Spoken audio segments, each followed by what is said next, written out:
Saya pikir teman-teman kita langsung saja ya mendengarkan apa yang disampaikan oleh Pak Ferdinand nanti. Nanti kalau ada teman-teman yang ingin bertanya, silakan mungkin setelah Pak Ferdinand menyelesaikan apa yang akan disampaikannya, kemudian kita buka termin untuk tanya jawab. Ya, kalau misalnya memang ada hal yang urgent, memang dan perlu klarifikasi, mungkin bisa juga disampaikan. Ya, silakan Pak Ferdinand, kita mulai saja Pak. Baik. Terima kasih banyak Pak Dr. Rahmat Edi Irawan atas perkenannya mengundang kami. Saya Ferdinand Dusetu, kalau dalam saya SHMH, Sarjana Hukum, Magister Hukum, S1 saya dari UGM, S2 saya dari Universitas Indonesia. Seperti sudah sampaikan tadi, 3 tahun di dunia jurnalistik dan 15 tahun terakhir sebagai birokrat di Kementerian Komunikasi dan Informatika Republik Indonesia. Dalam 3 tahun terakhir bergelut di dunia ke media relations, jurnalistik berkaitan dengan pekerjaan saya sebagai pelaksana tugas Kepala Biro Humas Kementerian Kominfo. Terus terang Pak Rahmat, ketika Bapak WhatsApp saya di bulan November 2020, ya saya cukup tertarik. Artinya ini menarik nih, BINUS kampus yang cukup bagus dan kemudian ilmu komunikasinya sedang berkembang dan ingin mengundang saya. Saya tertarik, kenapa? Karena dalam satu sisi ingin membagikan pengalaman, ingin bercerita tentang apa yang dilakukan Kementerian Kominfo di era konvergensi media, di era internet begitu kencangnya, begitu menjadi bagian yang tidak terpisahkan dari masyarakat Indonesia. Itulah mengapa di slide pertama saya sengaja menetengahkan penetrasi penggunaan internet di tanah air yang ya salah satunya pekerjaan kami di Kementerian Kominfo, teman-teman sekalian, adik-adik mahasiswa. Di mana bahwa saat ini sudah 196 juta atau sekitar 73% dari masyarakat Indonesia yang sudah mengakses internet. Ini sebuah angka yang tidak bisa kita anggap enteng. Artinya peran Kominfo yang melakukan menghubungkan Indonesia dari Sabang sampai Merauke, dari Miangas sampai Pulau Rote dalam aspek infrastruktur telekomunikasi ini cukup bagus dalam tanda kutip, artinya dari tahun ke tahun cukup meningkat. Dulu di tahun yang 2 tahun lalu itu masih 60-an%, sekarang sudah 73%.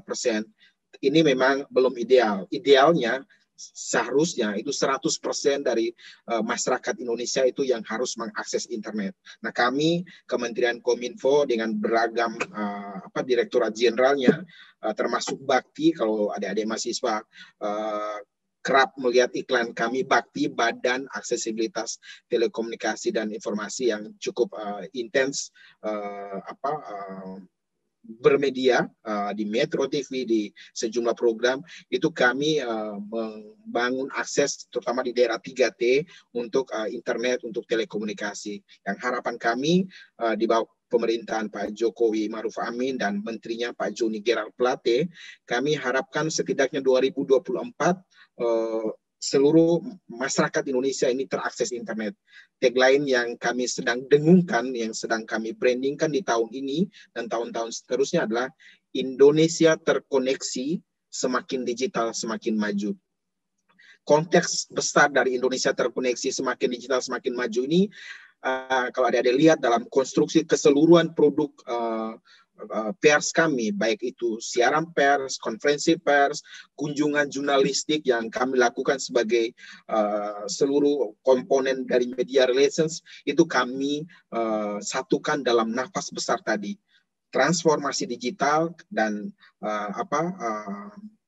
Indonesia terkoneksi, semakin digital semakin maju.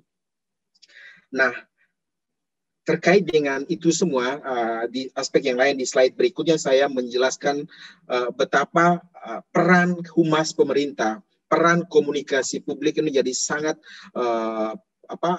pelik ya, cukup complicated, di mana kami pemerintah, kami negara, pihak yang harus menjelaskan kepada publik apa yang sebenarnya terjadi terhadap sebuah isu. Kami harus bersaing dengan jutaan informasi yang sangat banyak ada di internet. bersaing dengan hoax, bersaing dengan disinformasi, bersaing dengan berita palsu, kabar bohong luar biasa yang terjadi setiap harinya. Nah, ini yang kemudian harus dimiliki kesadaran bagi kami para humas, para public relations, terutama di pemerintah, untuk benar-benar menyiapkan narasi, konten itu dengan tepat, dengan seminimal mungkin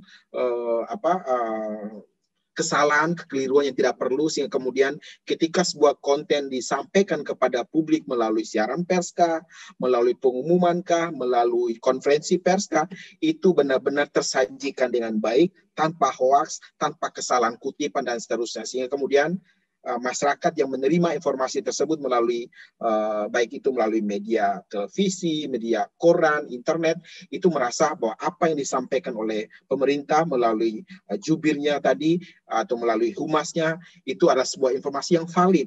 Karena di tengah hiruk pikuk informasi yang jutaan tadi, kita benar-benar bersaing. Teman-teman pasti merasakan setiap hari, setiap saat masuk ke WhatsApp kita itu bersahut-sahutan satu sama lain. Kita mau pilih yang mana, konten mana yang mau kita serap, konten mana yang kita harus percayai dan kemudian kita amini, dan kemudian menjadi keyakinan kita, sehingga kemudian kita forward lagi kepada orang-orang yang di dekat kita atau bahkan keluarga kita. Karena kita percaya sama konten-konten tersebut. Nah, ini tantangan besar yang ada pada kami di Humas Pemerintah, bagaimana harus membendung hoaks di satu sisi, tapi di sisi yang lain harus melawan hoaks tadi dengan konten-konten yang valid, konten-konten yang benar, konten-konten yang jauh dari gimmick-gimmick, kemudian sehingga masyarakat yakin dan percaya bahwa memang pemerintah sedang bekerja, negara sedang bekerja. Contoh dalam hari-hari terakhir ini ketika konten berkaitan dengan vaksinasi COVID. Kita semua tahu kemarin seharian 13 Januari Bapak Presiden Jokowi hampir di seluruh media, baik itu televisi, hampir seluruh televisi menyiarkan secara langsung, platform media digital, media online. Kami YouTube Kemkominfo kemarin lumayan nambah hampir 2.000 subscriber baru karena kami menyiarkan acara vaksinasi COVID-19 dari Istana Merdeka.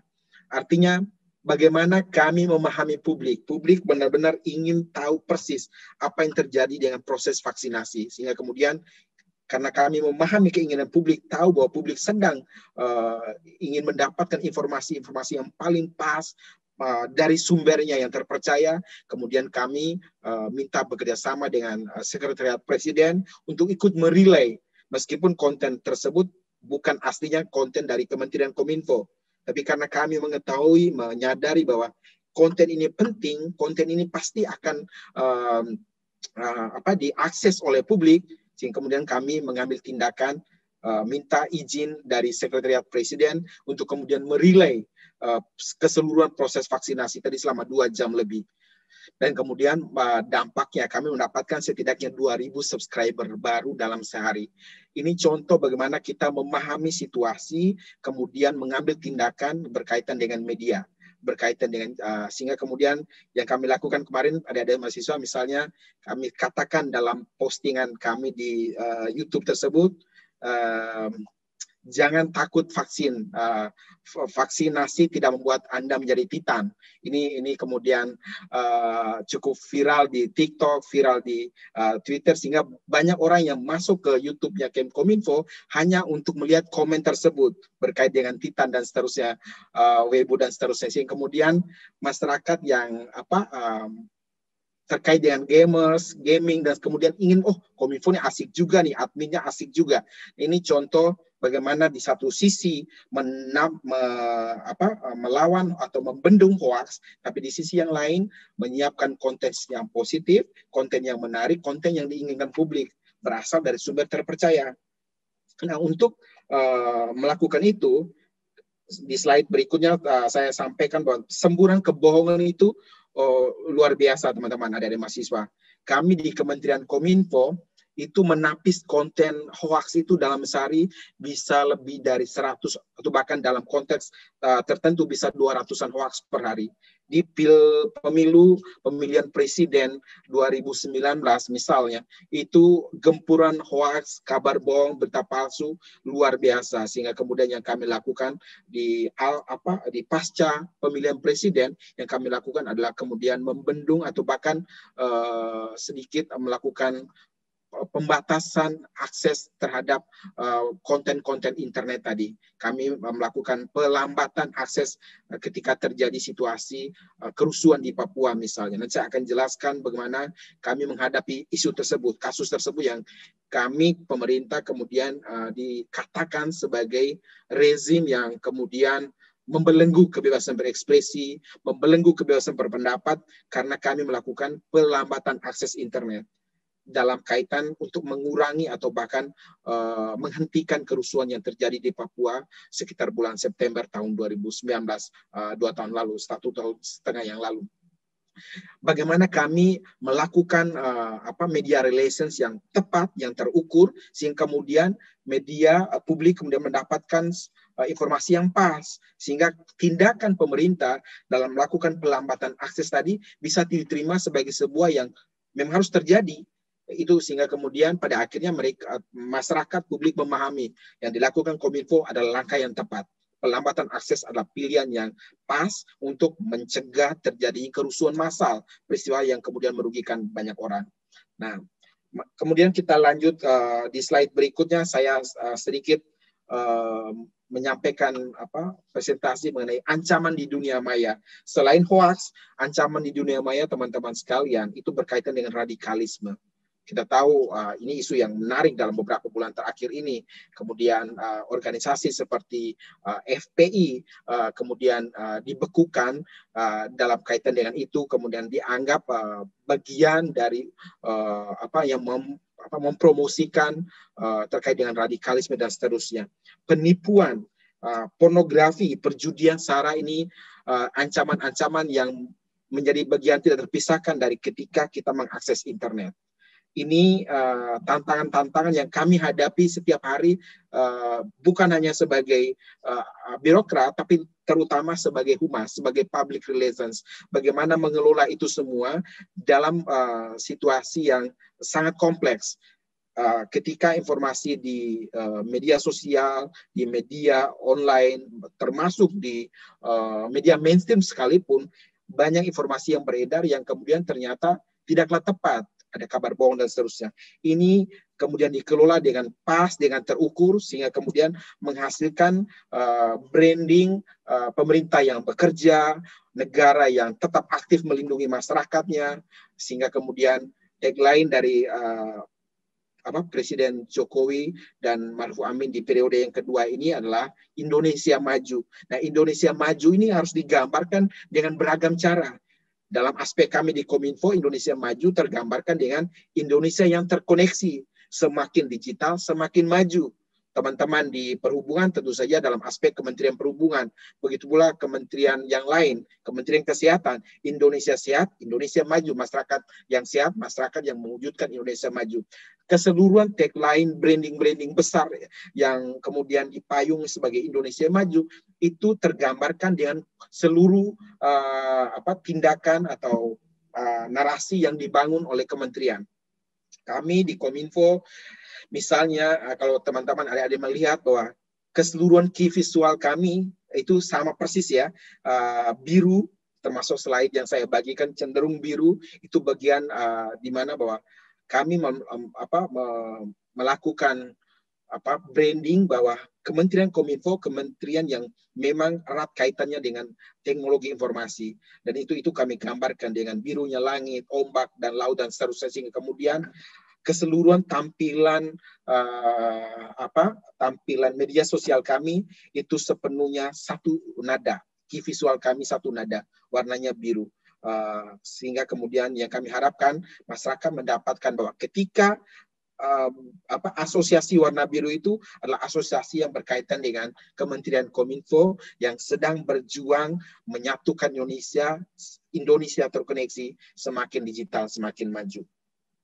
Di slide berikut saya sedikit menyinggung, saya yakin adik-adik mahasiswa lebih tahu dan tahu persis bahwa etika di dunia siber yang perlu kami harus gaungkan melalui pemberitaan kami, melalui konten-konten kami, itu berkaitan dengan responsibility, empathy, authenticity, discernment, dan integrity. Ini harus menjadi cerminan kami bukan hanya sebagai birokrat, terlebih terutama sebagai public relations pemerintah atau GPR, Government Public Relations. Ini semua harus tergambarkan dengan produk-produk yang kami miliki, pernyataan-pernyataan yang keluar dari seorang menteri Johnny Plate, pernyataan-pernyataan yang keluar dari sekretaris jenderalnya, para dirjennya, bahkan mungkin saya sendiri sebagai PLT Kepala Biro Humas, itu harus mencerminkan etika yang cocok dengan dunia cyber, responsibility. Jadi saya semenjak menjadi PLT Kepala Biro Humas, adik mahasiswa, hampir seluruh postingan yang ada di media sosial pribadi saya itu cenderung sepenuhnya tentang Kementerian Kominfo.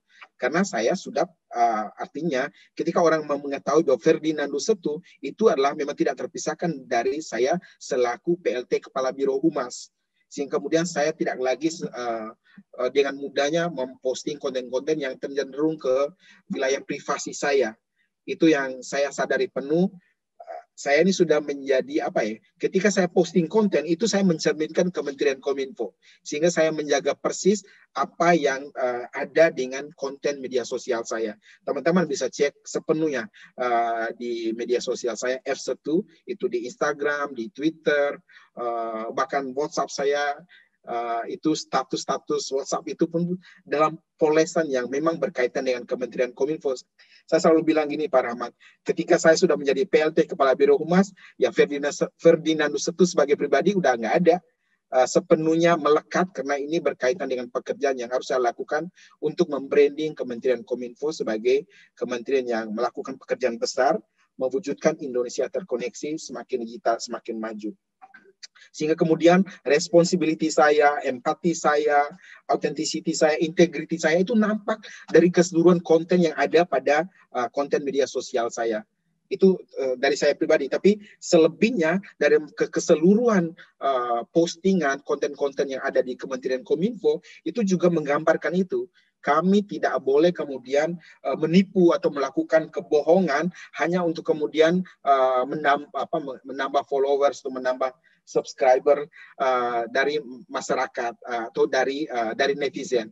Ini sangat penting dijaga karena di era saat ini orang cenderung mencari clickbait, ingin mendapatkan subscriber sebanyak-banyaknya, kemudian bikinlah konten-konten yang clickbait dan macam-macam sehingga kemudian masyarakat merasa tertipu. Nah, tidak ingin kami di Kementerian Kominfo yang bertugas untuk itu, misalnya kami membangun media sosial kami ya sepenuh-penuhnya generik tanpa perlu harus membayar, membeli followers dan seterusnya. Misalnya saat ini Instagram kami di 1,5 juta. Memang belum terlalu besar, tapi kalau dibandingkan dengan kementerian yang lain, adik-adik bisa bandingkan, itu termasuk yang terbesar. Begitu pula dengan Twitter kami yang 1 jutaan. Kalau dibandingkan dengan para influencer besar, memang masih jauh. Tapi untuk kapasitas di kementerian, lembaga, ini sudah dianggap lumayan bagus, meskipun saya selalu mendorong tim saya, tim media sosial saya untuk bekerja lebih keras lagi. Misalnya target kami di tahun ini adik-adik, Instagram yang Kemenkominfo harus mencapai angka 3 juta. Misalnya 1,5 sampai di Desember tanggal 31 target idealis kami di 3 juta followers. Mengapa penting followers ini? Ini adik-adik pasti lebih paham bahwa ketika kita masuk ke crowded, ke orang banyak, sehingga konten kita bisa dipahami dan disebarluaskan lagi ke orang lain, itu kerumunan banyak orang itu menjadi penting. Itulah kemudian subscriber, followers itu juga menjadi ukuran. Meskipun dalam perspektif kami di Kominfo, kami untuk mencapai itu tidak akan mengorbankan kualitas, mengorbankan kebenaran, mengorbankan hal-hal yang kemudian menjadi nilai atau value yang ingin dibangun oleh Kementerian Kominfo.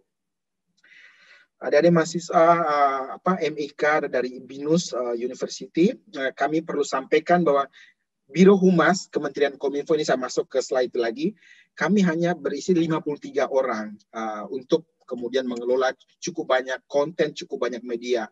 Yang paling besarnya adalah portal Kominfo Go ID. Ini semua menjadi ujung pokok kami kemudian mengelola konten dari Kementerian Kominfo. Kominfo Go ID.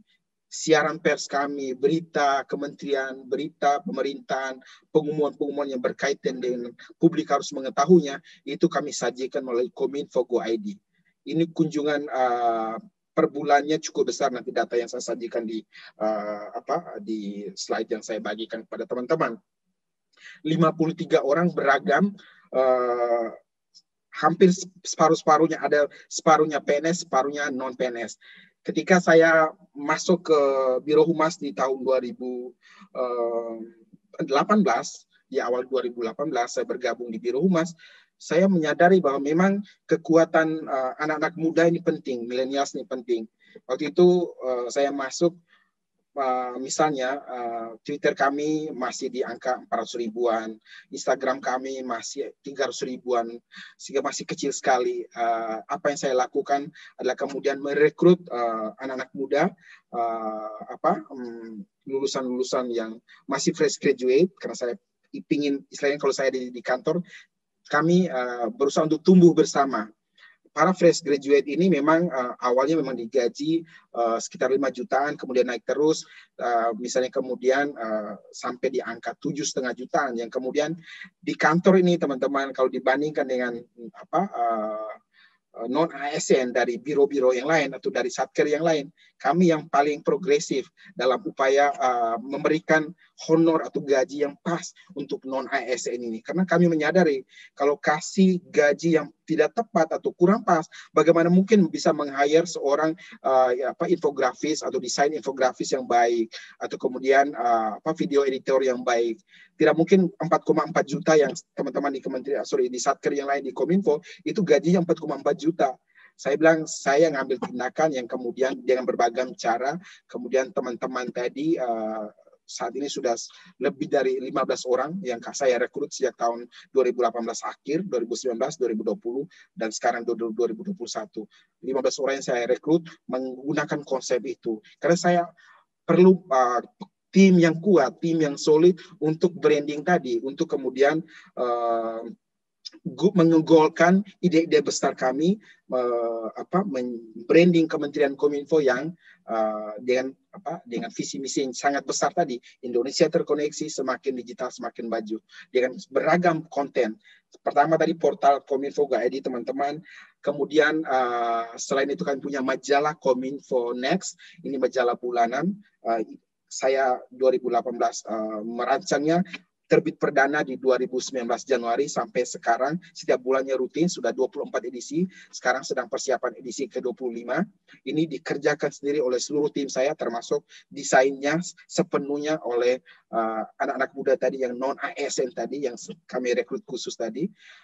Itu rutin dengan topik-topik seputar Kominfo yang tetap saja kembali kepada nilai besar kami atau visi misi besar kami, Indonesia terkoneksi.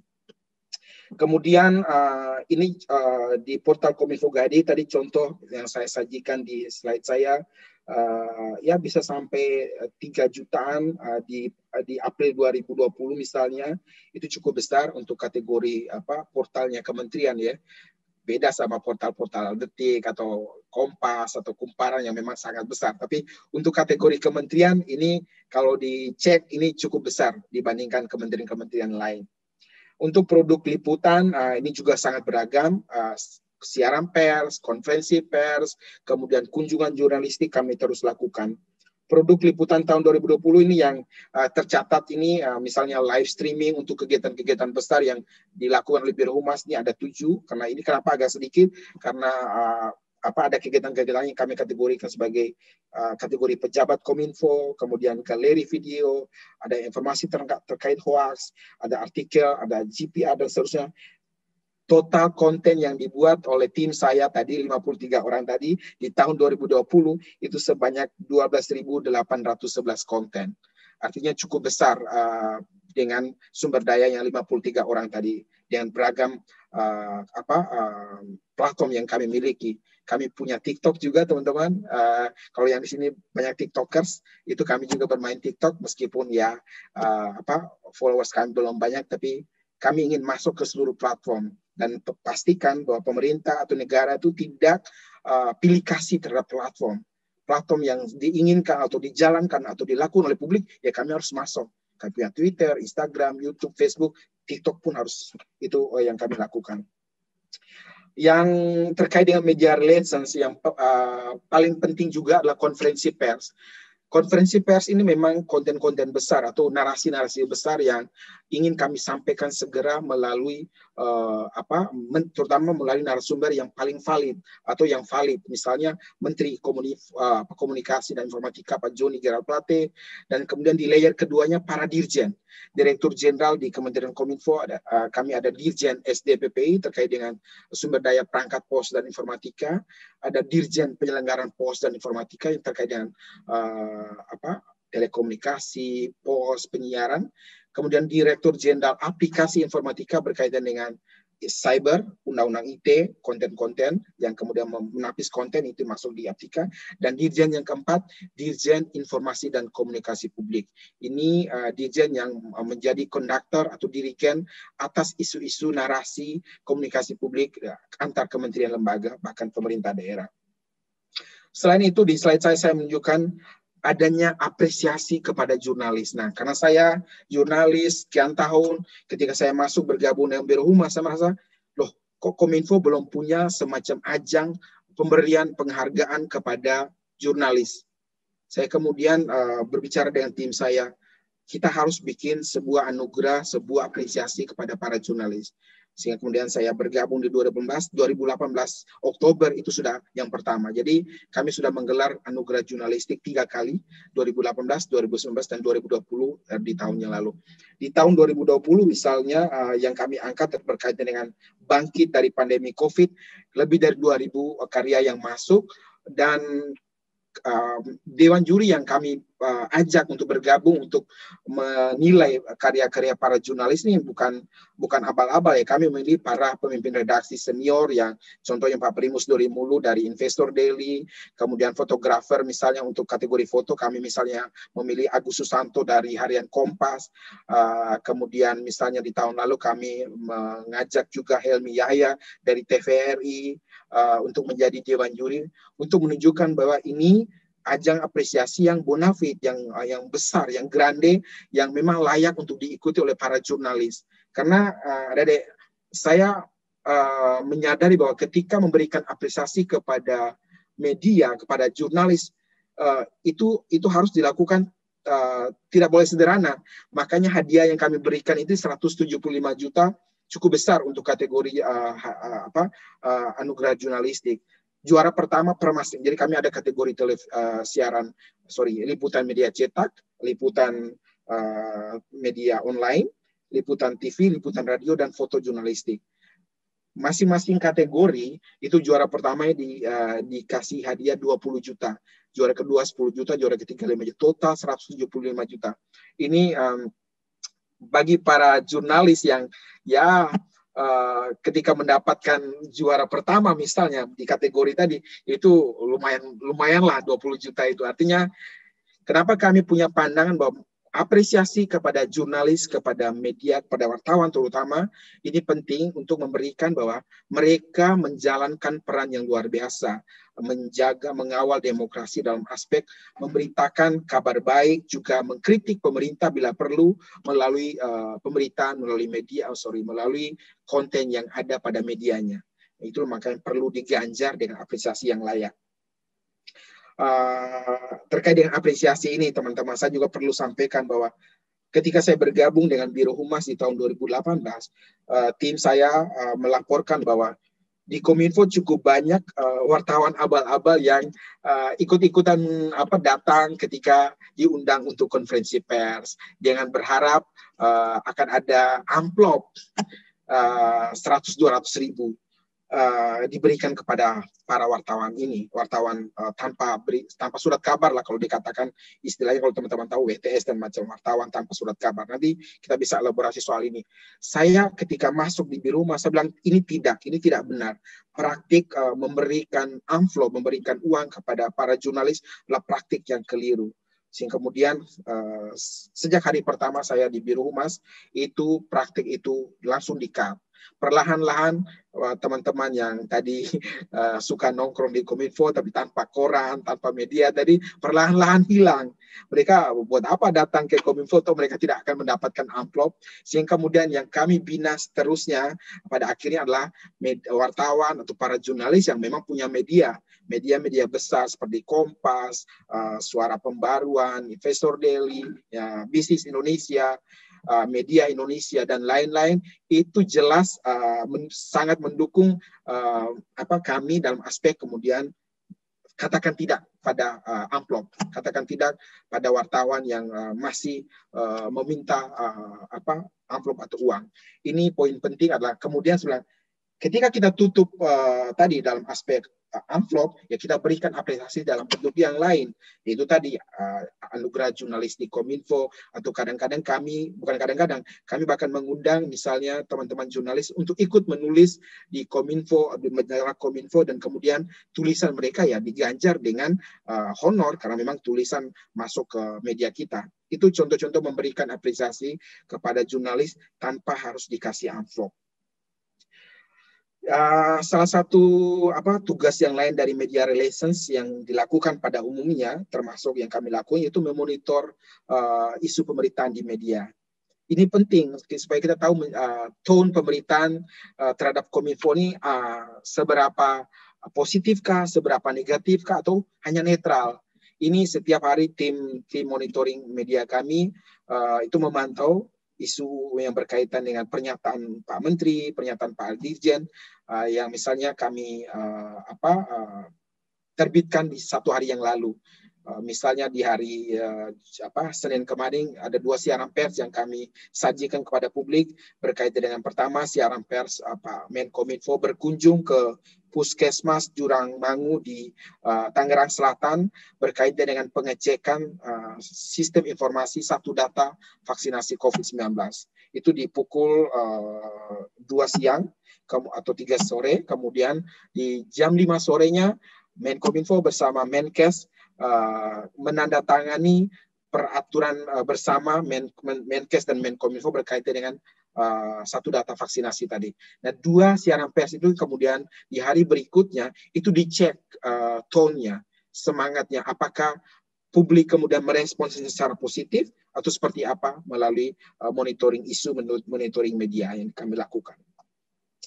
Kemudian yang tidak kalah pentingnya juga di era ini, era internet, era konvergensi media ini adalah pengelolaan media sosial. Tadi secara singkat saya sudah sampaikan bahwa media sosial yang dikelola oleh Biro Humas Kementerian Kominfo, Twitter, Facebook, Instagram, YouTube, dan TikTok, ada 5 yang saat ini dikelola oleh Biro Humas Kementerian Kominfo. Memang belum besar-besar amat kalau dibandingkan dengan influencer, dengan tokoh-tokoh terkenal. Misalnya di tahun ini, seperti saya sampaikan tadi, Twitter kami berniat atau punya mimpi untuk mencapai 1,5 juta. Saat ini 1 juta. Jadi progresnya harus 500.000 nih. Itu, tapi kami bukan hanya bermimpi. Misalnya untuk mencapai mimpi itu, yang kami lakukan adalah saya bahkan merekrut sendiri 2 anak muda yang kami bekerja khusus sebagai spesialis media sosial. Ini 2 anak muda yang kami rekrut, ini yang mereka memikirkan copywriting yang pas, key visual yang tepat, foto Pak Menteri yang mana yang lebih kece, yang lebih menarik, sehingga kemudian foto ini kemudian diterima secara positif, sehingga orang kemudian likes atau comments pada konten-konten yang kita posting melalui media sosial kita. Jadi target kami Twitter 1,5, Instagram 3 juta, YouTube kami target paling tidak 100.000 subscriber, Facebook kami targetkan dari 200.000 ke 500.000 di tahun ini. Ini semua bentuk bagaimana kami mengelola media sosial kami sebagai bagiannya tidak terpisahkan dari pengelolaan media secara umum, selain media televisi, media cetak, dan seterusnya. Media sosial sudah, kemudian yang tidak kalah penting adalah placement. Adik-adik, ini perlu, meskipun dengan anggaran sekecil apapun, placement atau pemasangan iklan di media ini juga menjadi hal yang harus dilakukan oleh organisasi apapun, apalagi oleh Kementerian Kominfo. Jadi kami misalnya tetap harus memasang iklan di TV, Metro TV, Kompas TV, TV One, di koran-koran seperti harian Kompas, Bisnis Indonesia, dan lain-lain. Bukan hanya untuk kemudian menjaga hubungan baik, tapi kemudian untuk memastikan bahwa memang ketika isu-isu besar, isu-isu yang kemudian dianggap krusial, strategis, itu memang kita harus hadirkan secara bersamaan. Pada satu saat tampil di TV, kemudian di hari esoknya langsung muncul di koran cetak, di surat kabar harian, kemudian kita berondong dengan konten di media sosial atau bahkan di media-media online. Ini placement ini salah satu teknik yang kerap kita lakukan untuk mengangkat sebuah isu besar, isu terkait dengan pemilihan umum, isu terkait dengan vaksinasi. Misalnya kalau teman-teman melihat, loh, beritanya kok sangat besar, beritanya kok sangat ramai. Ini adalah orkestrasi yang memang dimainkan oleh kementerian lembaga, termasuk oleh Kementerian Kominfo. Kami akan serta-merta berjuang bersama untuk kemudian isu tadi mendapatkan respons positif dari publik. Ini produk-produk konten publikasi yang dilakukan oleh Kominfo. Selain tadi majalah Kominfo Next terbit setiap bulan, kami punya program-program untuk audiovisualnya. Ada Talk Kominfo, di mana program tersebut mewawancarai pejabat di Kementerian Kominfo yang kami sandingkan dengan anak-anak muda untuk membahas games. Misalnya kami mengundangnya pejabat dari Direktorat Jenderal Aptika, dan kemudian kami sandingkan juga dengan teman-teman gamers atau bahkan developer games di tanah air yang mengomentari tentang games misalnya. Jadi ini perpaduan konten-konten yang kami create untuk kemudian anak muda, para milenials ini senang ketika mereka masuk ke konten-kontennya medsosnya Kominfo. Mereka merasa mereka terwakili, informasi yang mereka inginkan ada. Nah, saya akan masuk ke studi-studi kasus teman-teman mahasiswa BINUS. Beberapa kasus yang coba saya sampaikan melalui kesempatan malam hari ini. Nanti kita pasti akan dalam bertanya, akan lebih banyak kita eksplor. Tapi kasus yang pertama yang saya mau sajikan yaitu ketika ini berkaitan dengan gambar hoaks aksi FPI gempa di Palu 7,7. Ini terjadi tahun 2018, tidak lama setelah saya ditunjuk oleh Bapak Menteri Kominfo, Bapak Rudiantara, sebagai PLT Kepala Biro Humas. Kami saat itu ketika terjadi gempa bumi di Palu yang cukup besar dan korban meninggal dunia cukup banyak, ada sebuah konten pada media sosial yang diposting oleh kelompok tertentu yang berjudul Aksi Gerak Cepat FPI di Palu. Nah, foto yang dimunculkan dalam konten tersebut adalah sebuah foto yang seperti saya gambarkan di ini, adalah yang ketika kami cek, tim kami di Direktorat Jenderal Aptika, itu konten yang terjadi di Sukabumi beberapa tahun sebelumnya, tidak ada kaitan apapun dengan peristiwa gempa bumi di Palu. Yang sehingga kami nyatakan bahwa foto tersebut adalah hoaks. Tapi apa yang terjadi? Pernyataan atau keterangan dari saya, itu yang dikutip oleh media, begini, Kominfo menyatakan aksi gerak cepat FPI di Palu adalah hoaks. Wow, bayangkan FPI marah besar. Mereka merasa bahwa apa yang dikatakan Kominfo tidak benar. Kami memang bergerak kok di Palu. Tapi yang kami sajikan dalam keterangan pers kami sebelumnya, itu adalah foto tersebut tidak benar. Karena berdasarkan pantauan kami, foto itu tidak ada hubungannya dengan gempa bumi di Palu, bahkan sudah terjadi di beberapa tahun sebelumnya. Itu terjadi di Sukabumi. Tapi gara-gara pemberitaan, waktu itu saya ingat, kalau saya sebut medianya, ya kita sebut ini dalam diskusi akademis ya. Jadi cnnindonesia.com itu menjadikan itu judul Kominfo menyatakan aksi gerak cepat FPI di Palu adalah hoax. Ini luar biasa. Saya yang kebetulan Nasrani itu kemudian menjadi bulan-bulanan kemarahan FPI di tahun tersebut, di 2018 tersebut. Rumah saya kebetulan di daerah Jakarta Pusat ini didatangi. Mereka mengecek, gila luar biasa FPI ini ketika menelusuri seseorang, mengecek keberadaan seseorang, mereka tahu persis. Mereka jadi pada saat yang bersamaan ketika pernyataan saya tadi dan kemudian dipelintir oleh media tadi, itu serangan yang saya alami, yang saya rasakan itu segerombolan orang menyatroni rumah saya di wilayah Cideng beberapa saat, sehingga kemudian saya dan keluarga saya harus mengungsi ke hotel selama 4 hari. Kemudian di Kementerian Kominfo juga sama, itu ada upaya yang kemudian dikatakan unjuk rasa ke Kementerian Kominfo, sehingga kemudian kami minta bantuan Polda Metro untuk kemudian melakukan pengamanan ekstra untuk Kementerian Kominfo dalam beberapa hari. Yang kami lakukan berikutnya untuk kemudian menetralisir keadaan bahwa apa yang kami sampaikan sebagai hoaks itu bukanlah aksi gerak cepat FPI-nya, tapi yang kami sampaikan sebagai hoaks itu adalah fotonya. Itu yang kemudian saya sampaikan ke dalam konferensi pers 2 hari berikutnya.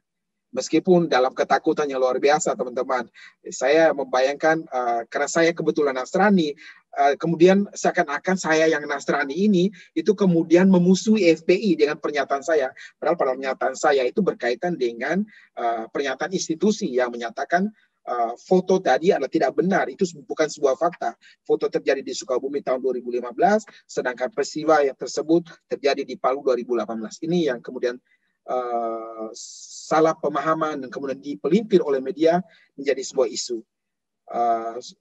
Kemudian yang membuat saya aman adalah apa, teman-teman? Bukan karena saya jago menangkis, mengklarifikasi, tapi yang kemudian kasus saya dengan FPI ini berhenti atau selesai itu karena kasus berikutnya muncul, yaitu kasus Ratna Sarumpait. Jadi saya selalu bilang sama istri anak saya bilang, kita harus bersyukur sama Ratna Sarumpait. Ratna Sarumpait menolong saya dari kasus saya dengan FPI. Ini saya bercerita ketawa ini karena situasinya sudah aman. Di tahun tersebut, di 2018, saya benar-benar terancam karena rumah saya didatangi, ditelepon. Kalau adik-adik mau ngecek kebenaran apa yang saya sampaikan, itu silakan cek di F1 konten saya di sekitar 2018. Saya kebetulan waktu itu tidak lama sebelum itu, saya kebetulan ada kegiatan di Kanada, di Ottawa. Itu postingan saya yang di Kanada itu dihajar 8 ribuan, bahkan 9 ribuan comments. Itu isinya maki-makian, ancaman terhadap saya dan keluarga. Itu yang saya rasakan betapa bahwa informasi yang disajikan bisa dipelintir oleh media, dan kemudian yang ada adalah kemarahan kelompok tertentu. Itu studi kasus yang pertama. Yang kedua, studi kasus iklan bioskop Pak Jokowi. Adik-adik pasti ingat ya, di tahun 2018 akhir itu Kementerian Kominfo memang yang punya tugas selain untuk tadi membangun infrastruktur telekomunikasi, tugas yang lain adalah menyampaikan informasi terkait dengan pemerintahan. Jadi apa yang dilakukan oleh pemerintah itu harus kami sampaikan kepada publik melalui berbagai macam cara, baik itu berita, informasi, melalui portal, tapi juga kami mengambil cara-cara baru antara lain melalui bioskop. Jadi kami Kominfo memasang iklan di bioskop terkait dengan pencapaian-pencapaian yang dirasakan oleh negara Indonesia selama pemerintahan Jokowi JK.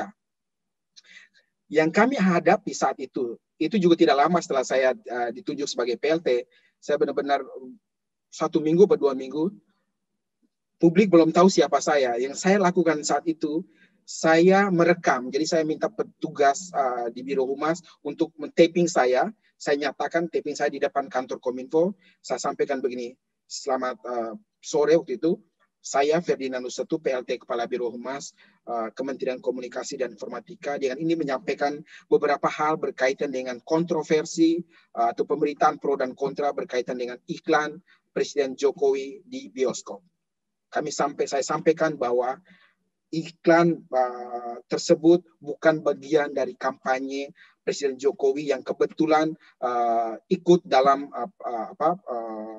pemilihan presiden di tahun 2019. Yang dilakukan Kementerian Kominfo adalah menyampaikan kinerja hasil pembangunan yang dilakukan oleh Presiden Jokowi selama 2014 hingga 2018. Taping saya sekitar 3 atau 4 menit itu yang saya kirimkan ke seluruh media. Menurut saya itu perkenalan pertama saya karena saya masih 1 minggu sebagai PLT.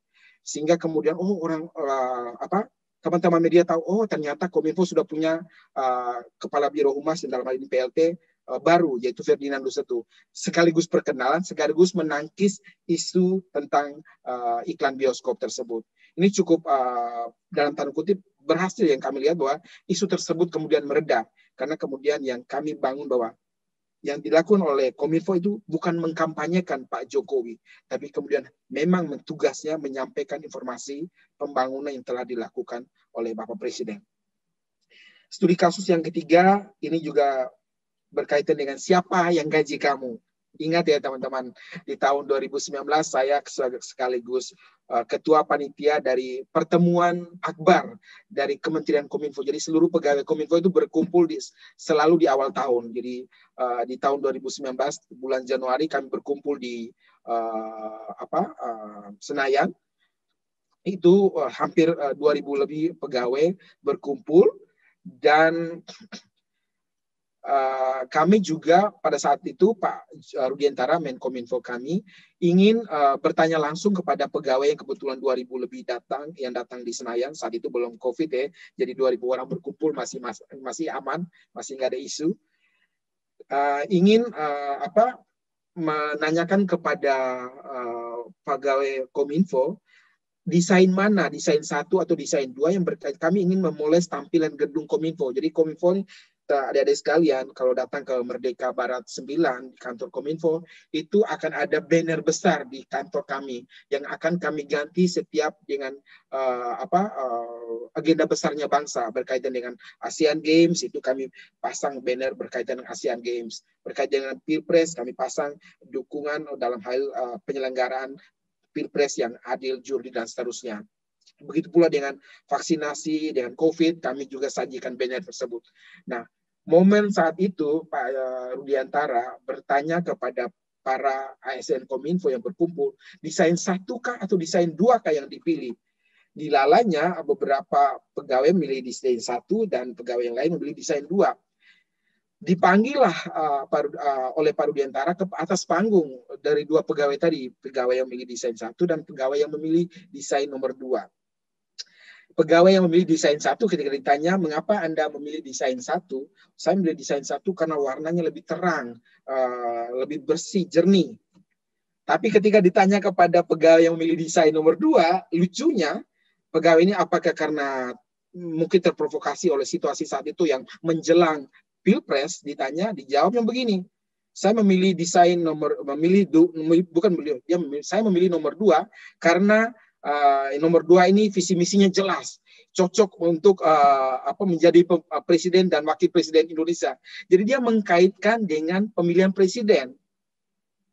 Nah, kemudian yang terjadi, Pak Rudiantara kan harus istilahnya seorang menteri itu adalah pejabat pembinaan kepegawaian tertinggi di sebuah kantor. Jadi dia harus membina pegawainya. Seorang ASN, seorang aparatur sipil negara itu tidak boleh menyatakan pernyataan politiknya, dukungan politiknya di depan umum. Kenapa? Karena kami harus netral. Kalau ketika seorang ASN menyatakan dukungan terhadap 1 atau 2, nanti publik yang akan terlayani akhirnya tahu, jangan datang ke Kominfo itu masyarakat para ASN-nya itu cenderung milih nomor 2. Nanti kita yang cenderung ke nomor 1 pasti tidak dilayani. Itulah alasan mengapa ASN tidak boleh menyampaikan secara vulgar di depan publik apa pilihan politiknya, apa dukungan politiknya.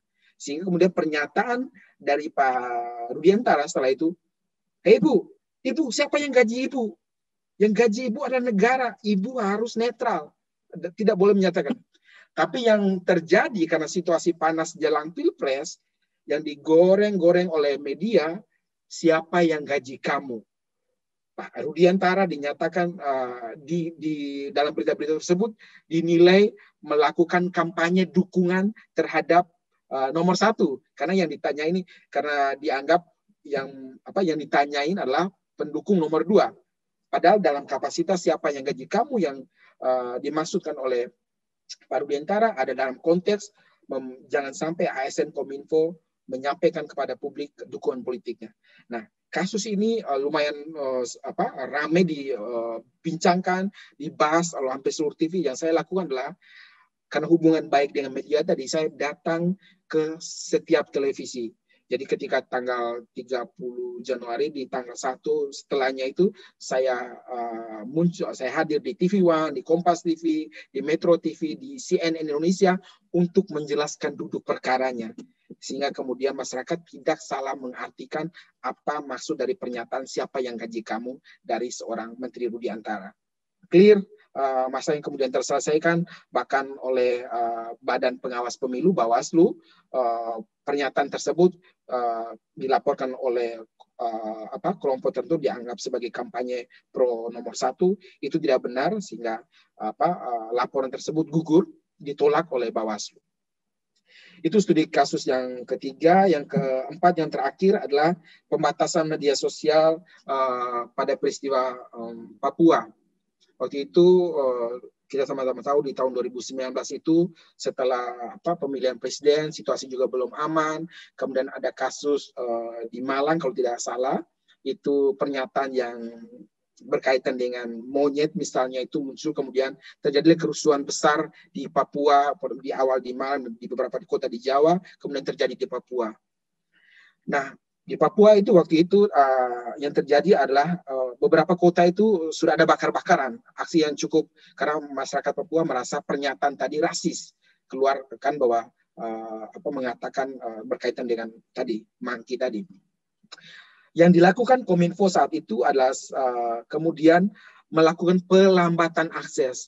Artinya kami yang kami lakukan saat itu adalah ketika komunikasi melalui internet, melalui WhatsApp contohnya, kami melakukan pelambatan, bandwidth-nya kami kurangi. Sehingga orang di sekitaran wilayah Papua, terutama di kota Manokwari, di kota Jayapura, dan beberapa kota lain, itu kami batasi bandwidth-nya, sehingga mereka paling hanya mengirim teks, pesan. Tidak bisa mengirim video, tidak bisa mengirim gambar, apalagi video, karena bandwidth internetnya kami batasi, kami lambatkan. Ini yang terjadi di Papua. Nah, saat itu protes yang dialamatkan kepada Kominfo luar biasa, bahwa Kominfo ini sudah mau masuk kembali ke era otoritarian, Orde Baru, membelenggu kebebasan berekspresi, kebebasan berpendapat, macam-macam lah yang dialamatkan kepada Kominfo. Tentu saja yang kami lakukan, kami jelaskan kepada publik, baik itu dari Menteri Rudiantara sendiri, Dirjen Aptika Pak Samuel Abrijani Pengirapan, maupun oleh saya selaku PLT Kepala Biro Humas, menjelaskan bahwa yang dilakukan Kominfo adalah menjaga keamanan dan ketertiban bangsa. Ada hal besar yang ingin dilindungi, yaitu jangan sampai kerusuhan massal terjadi di Papua. Kami setelah kami lakukan pelambatan tadi, sehingga kiriman foto video terkait kerusuhan itu selesai, berhenti, atau tidak terjadi masif pengiriman tadi karena memang bandwidth-nya dikurangi sehingga orang tidak lagi mengirimin video atau foto kepada orang lain pada saat yang tertentu. Itu yang kami lakukan saat itu, sehingga kemudian peristiwa kerusuhan hanya terjadi kecil di beberapa kota, tidak menjadi kerusuhan massal di seluruh Papua dan Papua Barat. Itu studi kasus yang saya sajikan. Intinya bahwa media relations ini memang ngomongnya enak ya, bahwa kita menjaga hubungan baik dengan wartawan macam-macam, tapi pada praktiknya luar biasa kompleks, cukup berat.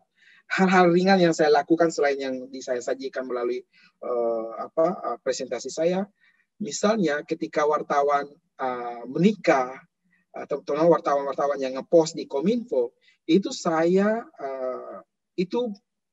berusaha untuk hadir di pernikahannya. menghadiri pernikahan teman-teman jurnalis, mengirimi karangan bunga, atau ketika anak pertama mereka lahir, kirim kado kecil buat mereka. Itu hal kecil yang saya lakukan sebagai hubungan baik dengan mereka, sehingga kemudian kita memperlakukan wartawan itu tidak hanya karena kita butuh, oh ini pingin siaran persnya muncul di Detik, kemudian kita baik-baikin wartawan Detik. Tapi hubungan baik, jaga baiknya itu tercermin juga dengan sikap kita. Ketika mereka butuh informasi, kita sampaikan, jelaskan dengan baik. Ketika mereka butuh data, kita sampaikan. Tapi ketika mereka tadi berbagi kebahagiaan, misalnya mereka menikah, ya kita hadir. Anak mereka lahir, ya kita kasih kado kecil. Ini hal-hal yang menurut saya aspek-aspek humanis ini yang cukup penting dalam menjaga hubungan baik dengan media. Itu kira-kira Pak Rahmat apa yang perlu saya sampaikan melalui cerita di malam hari ini untuk teman-teman MIK Angkatan 8 BINUS. Semoga berkenan. Mohon maaf kalau ada kekurangan, tapi kita bisa eksplor dalam diskusi lebih lanjut. Terima kasih. Selamat malam.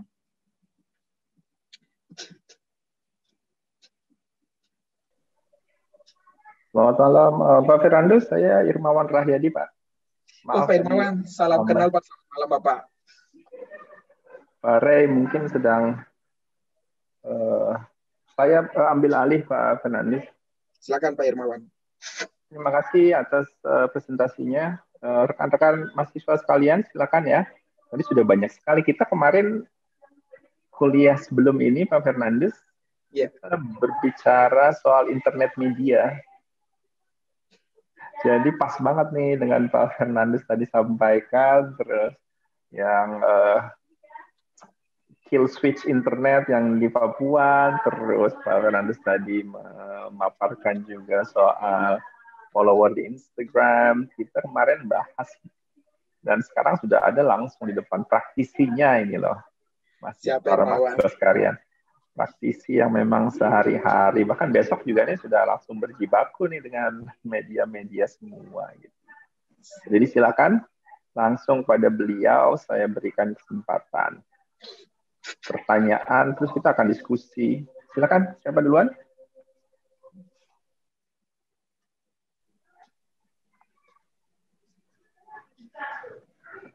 Ada? Tenang saja, Pak Fernandus tidak akan memaki-maki kalian seperti beliau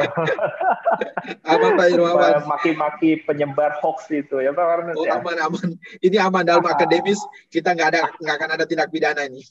Wih, tidak akan ada delik aduan ya Pak Fernandus. Tidak akan delik aduan. Ini dalam mimbar akademik kita. Ya, silakan. Jordan udah nyalain video nih, mau bertanya nih. Oh, Tasya dulu deh, Tasya. Silakan Tasya. Perkenalkan diri dulu. Silakan langsung ke Pak Fernandus. Perkenalkan Pak, saya Anik Tasya Pak. Jadi saya mau nanya Pak, ini pertanyaan sekedar keponya saya aja sih Pak. Jadi kan saya kan lumayan aktif di Twitter ya Pak. Terus kemudian kan setiap ada isu-isu tertentu itu yang hangat dan berkaitan dengan program pemerintah.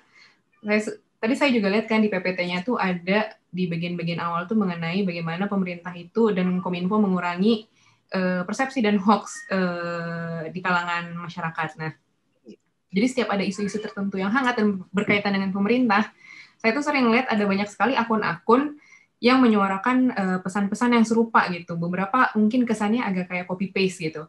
Yang saya ingat kemarin itu mungkin masalah Omnibus Law sama yang masalah vaksin ya. Jadi mungkin melalui influencer atau mungkin buzzer yang juga jumlahnya banyak. Kemudian kan kita tahu tujuan dari program ini sendiri kan untuk mengurangi ketidakyakinan masyarakat akan program pemerintah, Pak, atau meluruskan persepsi, atau bahkan mengurangi dan meredam hoax. Nah, tapi saya lihat tuh ya di kalangan teman-teman saya aja nih ya Pak, masyarakat tuh udah sadar dengan sistem ini tuh dari pemerintah. Jadi bukannya malah mengurangi persepsi masyarakat, tapi jadi malah backlash gitu Pak. Jadi di kalangan teman-teman saya itu malah jadi makin nggak percaya gitu kan, ini mah dari pemerintah kayak gitu anggapan kalangan teman-teman saya gitu. Karena saya lihat mereka kan udah mulai sadar dengan keberadaan sistem seperti ini, pesan dari pemerintah melalui influencer gitu. Jadi saya tuh mau tanya Pak, in reality apakah sistem ini tuh atau program ini tuh berhasil pada meredam persepsi masyarakat dan efektivitasnya seperti apa? Karena saya lihat itu kan hanya di kalangan teman-teman saja ya, teman-teman saya aja Pak yang berpikiran seperti itu. Karena kebetulan kan kita tinggalnya di ibu kota dan mungkin lebih educated dan lebih kritikal gitu Pak. Saya mau lihat in reality itu seperti apa sih Pak?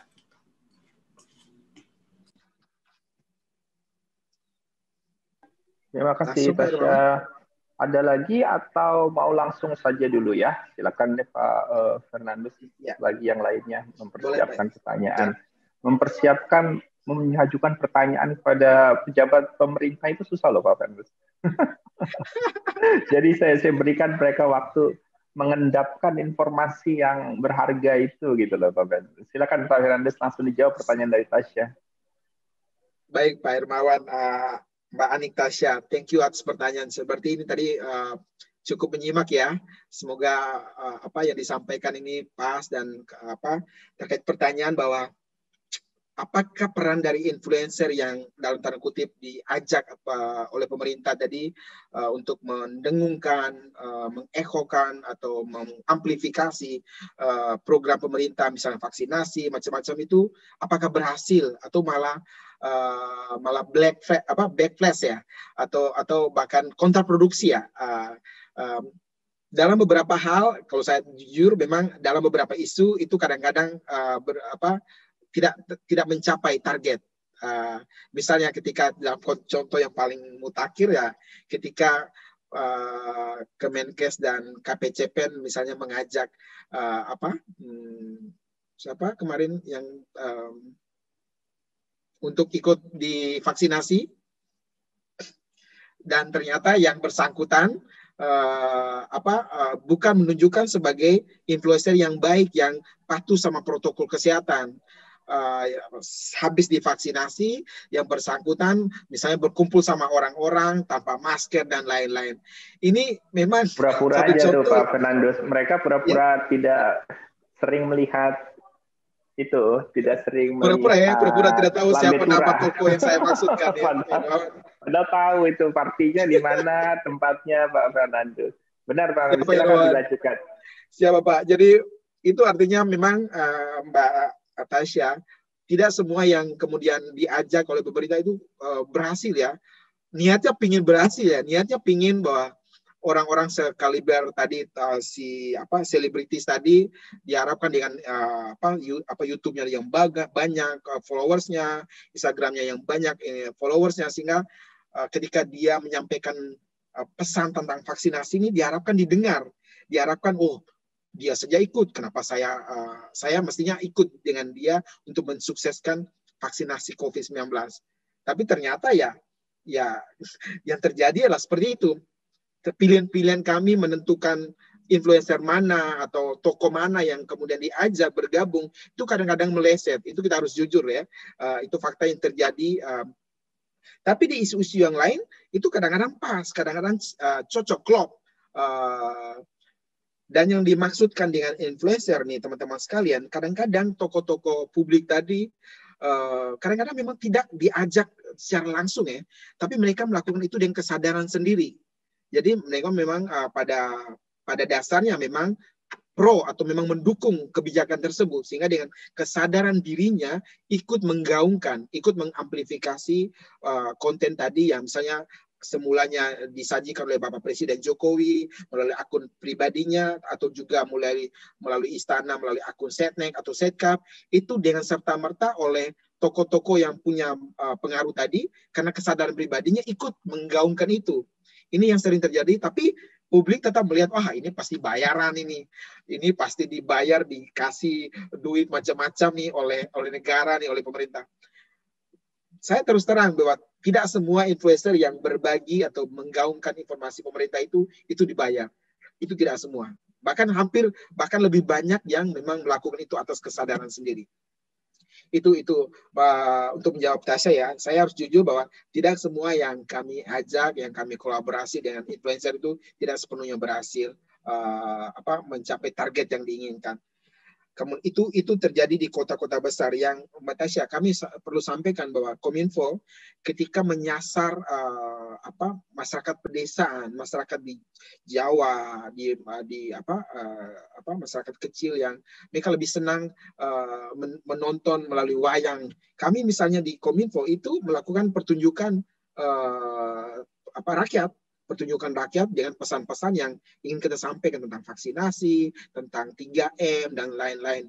Itu disajikan melalui pertunjukan rakyat yang langsung kepada masyarakat kecil, yang mereka ingin mendengarkan itu. Jadi memang metode atau kanal yang dipakai ini memang harus diuji, harus dipastikan benar. Ketika sasarannya para millennials, ya mau tidak mau menggunakan media sosial tadi, yang kita tahu bahwa sudah sangat banyak, 190-an masyarakat Indonesia, 190-an juta yang sudah mengakses internet.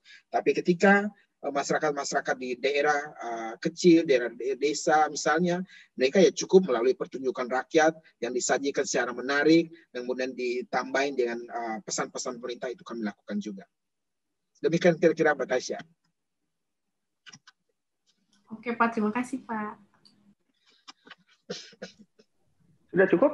Tasya, ada follow up question atau cukup? Sebenarnya saya udah bisa ngeliat sih Pak efektivitasnya gimana. Terus tinggal penyesuaian kanalnya tadi kayak yang Bapaknya bilang. Ya, jadi Pak Fernandus kemarin juga kita bahas tuh bahwa apakah gitu misalnya internet media itu, kita waktu itu kemarin bahas, mungkin Pak Fernandus nanti silakan ditambahkan langsung dari praktek di lapangan bahwa di internet itu ada etika juga kan Pak yang harus kita angkat gitu. Bapak di institusi etikanya jelas, tapi etika yang dilakukan oleh pengguna itu kadang-kadang tidak beretika gitu. Silakan nanti di touch on that Pak ya. Silakan Dika. Pak Fernandus. Pak, malam Pak. Seto.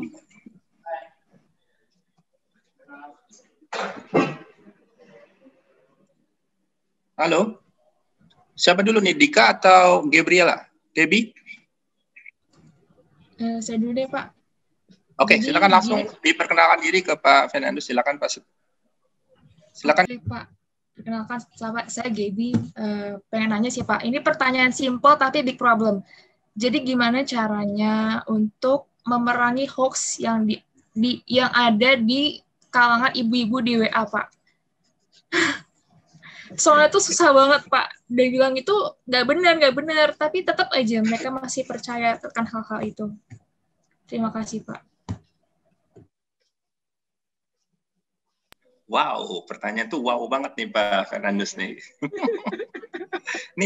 ini sesuatu banget karena kita ngelihat kalau kita waktu itu saya baru ngelakuin riset juga Pak tentang komunikasi keluarga, which is di Indonesia kan ikatan keluarga penting. Betul. Gaby pulang dari nongkrong-nongkrong sama temennya terus cerita, atau tiba-tiba orang tua kita, ibu kita dapat kiriman sesuatu gitu, foto. Nah, kalau menurut Pak Fernandus gimana nih? Iya Pak Irmawan, aduh pertanyaannya sederhana tapi jawabannya tidak sederhana nih, Mbak Gaby. Jadi memang ini memang butuh BINUS, butuh kampus-kampus untuk meneliti secara khusus nih Pak Irmawan. Karena benar disampaikan Pak Irmawan tadi, kekerabatan, family itu untuk konteks Indonesia ini luar biasa. Mungkin kalau di Amerika, Inggris atau Eropa misalnya, mungkin mereka ketika kalau kita nonton film atau misalnya, kita melihat bahwa mereka perdebatan di keluarga itu biasa.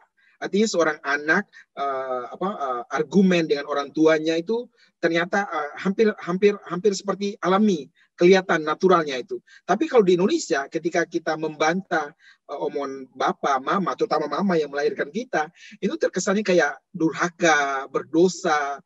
Itu yang menyebabkan memang aspek ini yang memang jujur Pak Irmawan, Mbak Gaby, ini tantangan berat kami di Kominfo ya. Yang paling yang bisa kami lakukan Mbak Gaby, yang dalam aspek tataran yang di Kominfo lakukan, kami mengurangi sedikit mungkin konten hoax yang tersebar. Yang kami lakukan antara lain ya, kami melakukan penapisan konten, di mana kami punya mesin AIS ya, Pak Irmawan.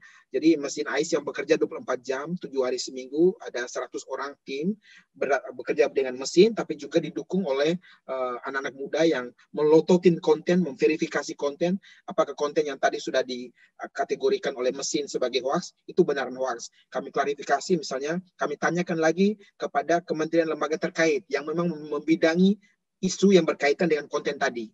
Misalnya terkait dengan COVID, ya kami pastikan lagi ke Kementerian Kesehatan, ke gugus tugas, ke KPCPEN, apakah konten tadi benaran fakta atau hoax atau disinformasi atau lain. Itu kami nyatakan itu, sehingga kemudian kami stempelin hoax, kami sajikan dan kami ramekan lagi ke publik. Kami kirim lagi ke WhatsApp group, sajikan lagi ke media sosial, sehingga ketika ibu-ibu tadi dapat hoax pun, setidaknya anaknya sudah punya stempel hoax yang dari Kominfo. Ibu, kalau ibu tidak percaya saya, ini loh dari Kominfo ada nih stempel hoaxnya, yang ibu sampaikan itu tidak benar. Ini barusan saya dapat dari Kominfo nih. Jadi paling sebatas itu, meskipun tingkat kepercayaannya ibu terhadap Kominfo belum tentu maksimal ya, tapi setidaknya yang kami lakukan itu melakukan penapisan konten sehingga seminimal mungkin informasi hoax yang muncul di media sosial. Kalaupun muncul, setidaknya sudah ada klarifikasinya. Sehingga ketika muncul ada hoax, tapi di detik atau 1 menit berikutnya, ini ada klarifikasi itu hoax. Itu yang kami lakukan. Yang kedua, kami kerjasama dengan Kepolisian Republik Indonesia untuk penegakan hukumnya. Tentu saja ini langkah terakhir sih sebenarnya, di mana bahwa setiap orang yang membuat hoax secara sengaja, apalagi hoax-hoax yang berkaitan dengan SARA, integrasi bangsa yang menyebabkan disintegrasi bangsa, itu hoax-hoax yang dapat diancam dengan Undang-Undang ITE, pasal 28 ayat 1 dan ayat 2. Ancaman pidananya memang 6 tahun penjara. Ini jadi tidak semua hoax itu kemudian berbahaya ya, teman-teman tahu. Ada hoax yang kita anggap lucu-lucuan ya. Banyak sekali informasi yang itu memang hoax, tapi ya so what itu. Ada yang karena sudah paham sebagai hoax, sudah berhenti di situ. Tapi ada memang hoax yang memang didesain oleh kelompok, oleh pihak-pihak yang memang ingin membuat bangsa ini ricu, tidak aman, tidak tertib, rusuh satu sama lain. Nah, hoax-hoax jenis inilah yang kemudian kami berkolaborasi dengan Polri untuk proses penegakan hukumnya. Kami mengirimkan data-data siapa yang terlibat di dalamnya, siapa saja yang mempostingnya, di kanal-kanal mana saja. Nah, itu kemudian dikembangkan oleh kepolisian melalui operasi penyelidikan, dan seterusnya, sehingga kemudian kita tahu polisi kemudian mengumumkan kami menangkap penyebar hoax ini dan seterusnya. Ini langkah kedua. Sebenarnya langkah yang paling penting adalah literasi digital. Proses atau kami punya program yang namanya Gerakan Nasional Siberkreasi. Kalau ada pernah dengar ya, Siberkreasi ini sudah sejak kami bikin sejak tahun 2017, sudah 4 tahun terakhir ini. Inisiasinya dari Kominfo dan dari komunitas, bukan hanya Kominfo sendiri ya, anak-anak muda yang peduli sama bangsa ini kemudian menginisiasi bahwa pekerjaan literasi digital ini bukan hanya pekerjaan Kominfo, tapi pekerjaan semua anak bangsa, semua komponen bangsa. Makanya akan ada artis, akan ada pegiat film, aktivis HAM yang bergabung dalam Gerakan Nasional Siberkreasi ini, melakukan edukasi, literasi ke anak-anak SD, SMP, ibu-ibu, termasuk ibu pengajian, mengenai bahayanya hoax, dan seterusnya. Jadi 3 langkah tadi yang bisa dilakukan oleh Kominfo ya, Mbak Gaby ya, meskipun pada akhirnya keputusan terakhir untuk percaya apa yang dikatakan Kominfo itu ya kembali lagi kepada ibu kita yang kita hormati. Setidaknya kita coba melakukan hal-hal yang mengurangi seminimal mungkin hoax yang beredar di media sosial. Kira-kira begitu, Mbak Gaby. Gimana, Gaby? Ada follow up question atau cukup? Cukup, Pak. Terima kasih. Oke. Terima kasih Pak Fernandus. Jadi terima kasih atas penjelasannya tadi juga Pak Fernandus. Jadi itu malah menambah itu atau menggarisbawahi apa yang sudah kita bahas kemarin ya, teman-teman. Kita kemarin bahas juga etika dan media literasi kan. Saya kemarin sebutkan, dan ini langsung dari praktisi beliau sendiri yang menyatakan bahwa di Indonesia ya itulah yang harus kita bangun kan. Dika, tadi ada pertanyaan? Iya Pak, saya mau nanya. Silakan langsung ke Pak Fernandus itu ya. Ya, selamat malam Pak Ferdinandus. Nama saya Dika. Pak, saya mau bertanya tentang mungkin isu yang lumayan jadi perbincangan di publik, yaitu tentang ini ada kaitannya juga sih sama media, yaitu tentang UU ITE Pak, yang dianggap beberapa pihak itu pasal-pasalnya itu ada yang pasal karet. Saya ambil contoh kasus yang kasusnya Ahmad Dhani, yang dimana dia dianggap menghina presiden, Pak. Itu kan kenanya pasal 27 ayat 3 ya, yang tentang pencemaran nama baik. Nah, sedangkan kalau misalnya kita lihat di media sosial, itu lebih banyak orang yang ngatainnya lebih parah dari Ahmad Dhani, tapi nggak kena gitu, Pak. Sedangkan kalau misalnya kita menjunjung asas keadilan kan harusnya ditangkepin. Cuman karena begitu banyak mungkin jadi susah gitu, Pak. Nah, saya minta tanggapan Bapak soal isu itu sih, Pak, karena ya lumayan hot itu, Pak, di publik. Thank you. Oke, Dika. Ini sensitif ini, Dika. Hati-hati kamu. Pokoknya teman-teman yang ada di sini informasi jangan dibawa keluar ya. Ini akademis gitu kan kelas itu ya. Siap, Romawan. Pasti ini langsung informasinya nih A1 ini. Silakan Pak Fernandes. Mungkin pendekatannya Pak Fernandes, bagaimana kita gini, apalagi saya berharapnya mahasiswa ini mempunyai media literasi yang lebih tinggi dong daripada orang awam kan Pak Satu. Mungkin Pak Satu bisa melihatnya dari sisi itu, bagaimanakah kita menyikapi itu. Misalnya Dika ditanya gitu sama ibu-ibu, ibu-ibu lagi deh. Dika, itu kok Ahmad Dhani yang ditangkap padahal ini siapa gitu, lebih parah nih omongannya. Nah, Dika sebagai orang yang berpendidikan dan sudah ikut kuliah tamu Pak Fernandes itu bisa menjawab begitu, Dika. Silakan Pak Fernandes Jatuh. Ya. Baik Pak Irmawan, terima kasih. Dika luar biasa pertanyaannya nih. Saya jadi deg-degan nih, takutnya jawabannya salah, keliru, tidak memenuhi ekspektasinya Dika nih. 27 ayat 3 itu berbunyi, setiap orang dilarang dengan sengaja dan tanpa hak mendistribusikan dan atau mentransmisikan dan atau membuat dapat diaksesnya informasi elektronik dan atau dokumen elektronik yang memiliki muatan penghinaan dan atau pencemaran nama baik. Ancaman pidananya ada di pasal 45 ayat 1, yaitu 4 tahun, karena sudah revisi. Dulu sebelum revisi itu 6 tahun, sekarang sudah revisi menjadi 4 tahun, dan dendanya 750 juta. Sebelum revisi dulu 1 miliar. Mengapa Ahmad Dhani yang, sudah tahu kan kontennya Ahmad Dhani yang mana yang kemudian dikenakan pasal 27, sudah tahu ya? Itu jelas. Clear kalau dari jadi ahli. Jadi memang penegakan, saya kebetulan sarjana hukum, jadi penegakan hukum ini memang menjadi isu menarik di mana oleh sebagian kalangan yang menilai bahwa berat sebelah, tebang pilih, macam-macam. Ini boleh saja pandangan-pandangan seperti itu. Artinya memang ini negara demokrasi ya. Setiap orang berhak untuk berkomentar, berpandangan, punya argumen berkaitan dengan sebuah isu, berkaitan dengan sebuah peristiwa. Tapi saya mau jelaskan bahwa ketika, ini contoh yang paling sederhana misalnya, apakah semua polisi kemudian menilang seluruh orang yang melanggar lalu lintas setiap harinya? Pertanyaan.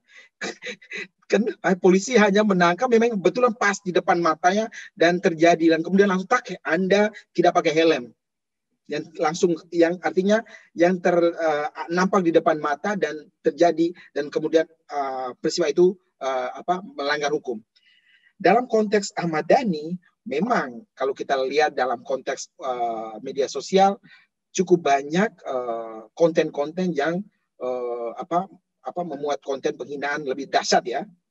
Tapi dalam proses penegakan hukum itu polisi, teman-teman penyidik itu tentu kan memiliki tahapan-tahapan. Bisa jadi yang dimaksudkan oleh Dika tadi, ketika ditelusuri lebih lanjut, itu polisi kesulitan untuk mencari tahu siapa di balik konten tersebut. Karena anonimitas tadi. Banyak konten-konten orang memaki-maki orang lain, tapi anonim. Kita tidak tahu siapa. Yang terjadi pada Ahmad Dhani, dia dengan terang benderang melalui akun pribadinya yang orang tahu bahwa itu Ahmad Dhani, menyerukan penghinaan tadi. Dan ketika ditanyakan sekali lagi oleh media, dia dengan jelas menjawab, ya saya mengatakan itu. Artinya secara proses hukum, dia tidak bisa terbantahkan lagi, memang memenuhi unsur-unsur itu. Unsur dengan sengaja, unsur tanpa hak, unsur mendistribusikan.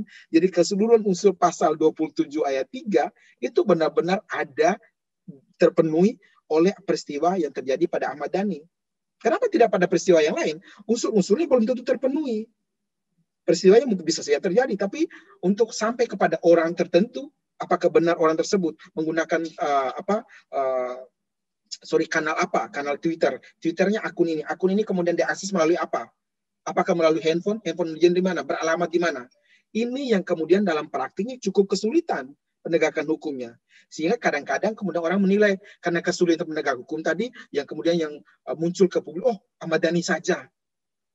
Ternyata dalam peristiwa undang-undang ITE itu bukan hanya Ahmad Dhani, cukup banyak kasus, bukan cukup banyak ya. Saya mau katakan bahwa ada kasus-kasus lain yang memang tidak nama besar ya, tapi karena Ahmad Dhani ini seorang pesohor, seorang selebritis, pemberitanya masif.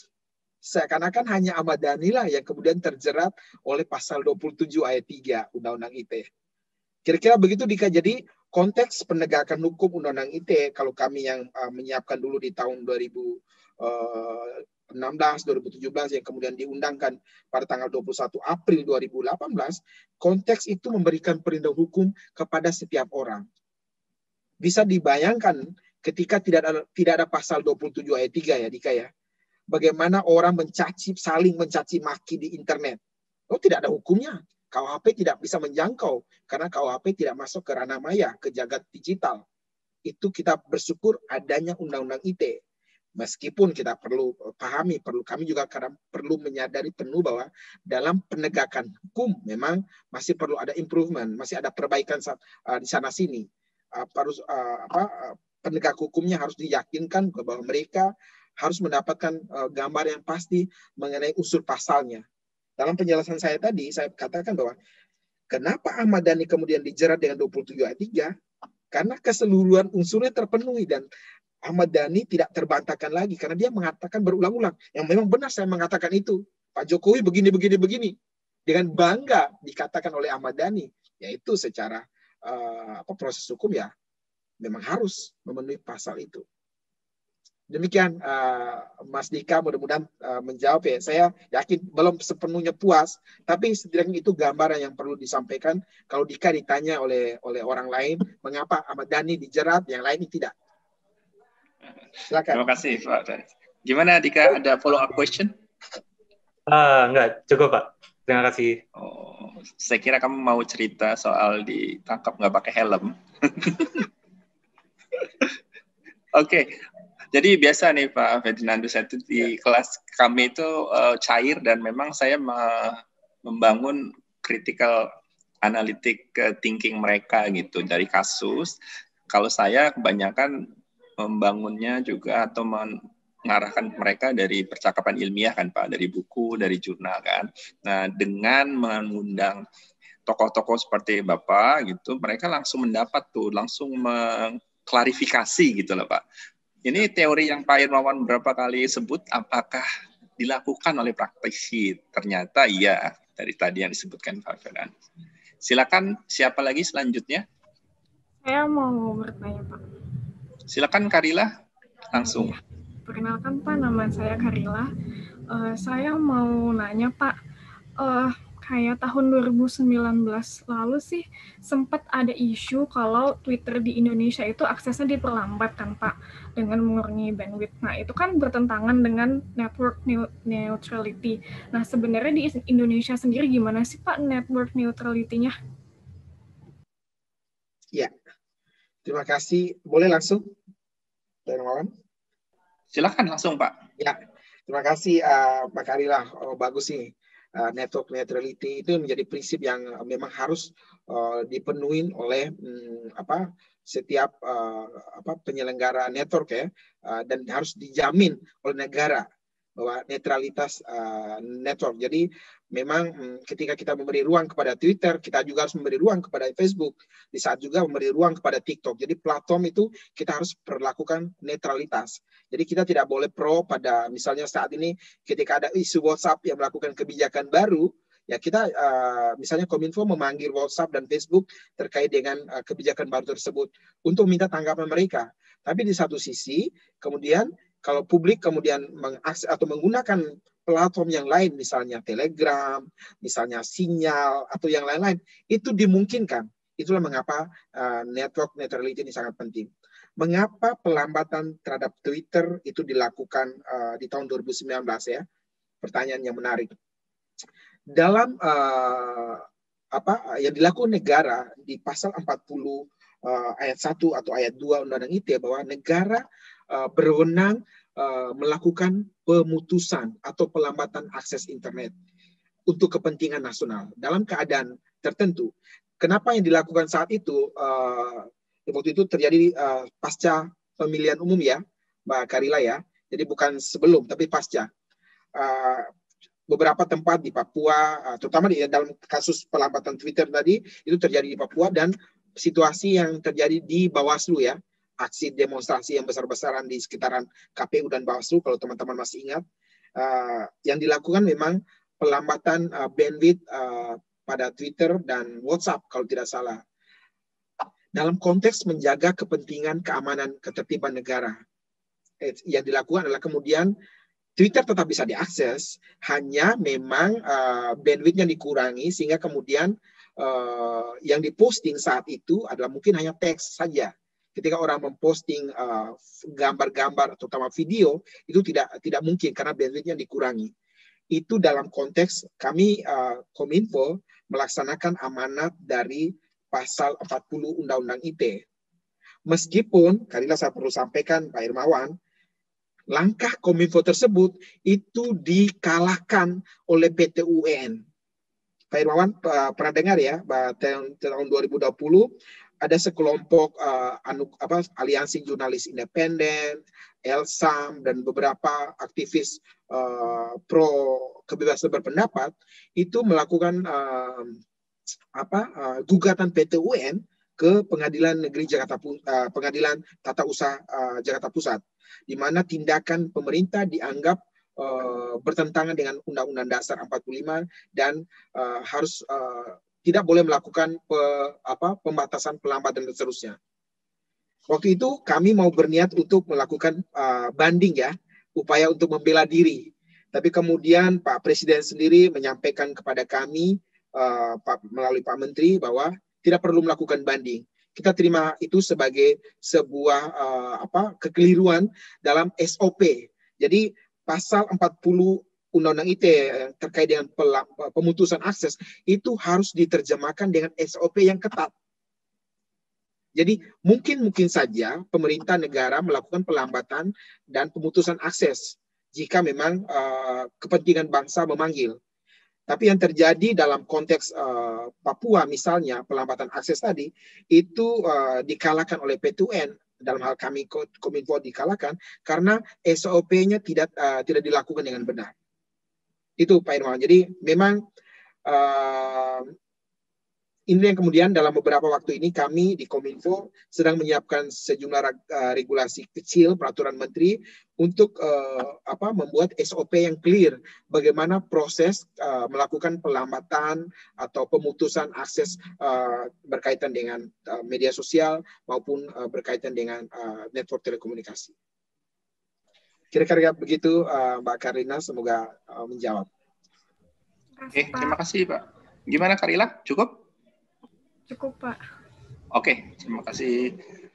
Jadi senada sebenarnya Pak Ferdinandus, kemarin juga kita sudah bahas bahwa apakah pertanyaannya kemarin, pertanyaan diskusi kita itu, apakah pemerintah itu punya otoritas lah, atau punya